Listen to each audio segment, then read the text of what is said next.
Joining us now is Bruce Bechtol, an expert on China and North Korea, also a political science professor at Angelo State University. Good morning to you. Good morning. Well, can you tell us, President Trump said the U.S. is ready to act alone if China doesn't help with North Korea. Your thoughts? Well, I think essentially he's not cutting out our allies in South Korea or even Japan.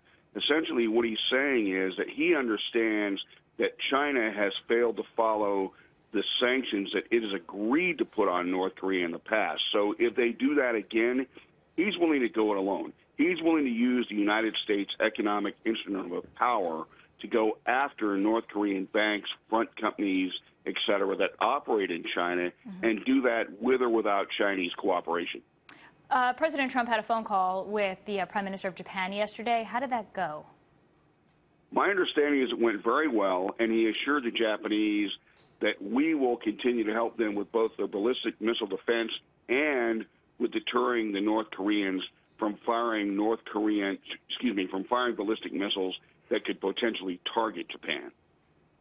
As North Korea may be preparing yet another test, we talk about South Korea and how people there are reacting. In fact, the South Korea's women's soccer team visiting the North right now for the first time in almost 30 years. You know, that's a great point.